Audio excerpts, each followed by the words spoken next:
Bonjour, l'Art Nouveau est un courant artistique international. Il a débuté vers 1890, pour finir en 1910. Ce nouvel art est caractérisé par 4 termes: couleur, vert, air et fer. La révolution industrielle de 1850, qui débuta en Angleterre, est le moteur de la naissance de l'Art Nouveau. En effet, la production de nouveaux matériaux et de nouvelles techniques permet la création du mobilier Art Nouveau. En France, Guimard redécouvre la pierre de taille nommée pierre de ville, permettant de fabriquer des piliers, de larges ouvertures de fenêtres, des cheminées aux formes ondulées, des balcons au garde-corps et au fer forgé, ainsi que de grandes entrées surmontées de verrières. Le fer. Dans le domaine de la ferronnerie, le fer est traité, travaillé en ruban, en torsade, en volute comme les lampes en fer forgé de galets.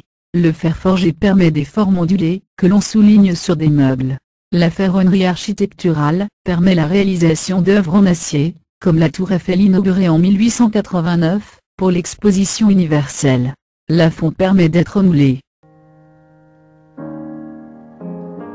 On redécouvre le sapin, le chêne. Des bois exotiques provenant de la colonisation apparaissent sur le marché tels l'acajou du Brésil, l'ébène. Le bois se travaille, on y dessine des lignes. Les meubles prennent de la cambrure, de l'ondulation, des formes. Le bois nous raconte une sorte d'histoire, car on y dessine des paysages, c'est ce que fait Émile Gallet par exemple. Le verre possède tout d'abord un renouveau dans le service de table à partir de 1898. On recherche de nouvelles colorations, de l'assemblage. Il y a incorporation d'impuretés de différentes matières dans le verre, par des techniques complexes afin de donner de nouveaux effets.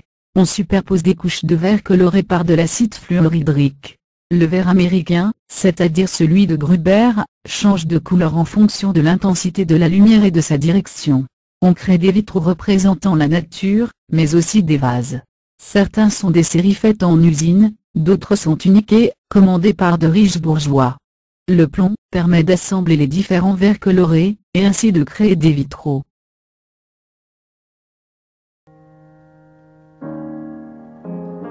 On incorpore de la céramique dans l'architecture des façades, comme par exemple dans les immeubles à Bruxelles, mais aussi dans les émaux céramiques de Longwy par exemple.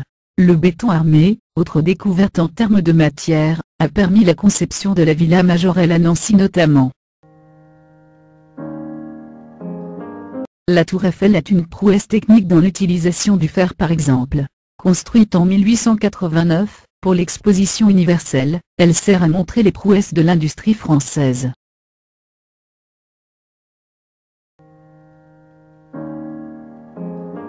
Les bouches de métro à Paris sont dessinées par Hector Guimard, qui choisit le verre et la fonte. Il y ajoutera des panneaux de lèvres reconstitués.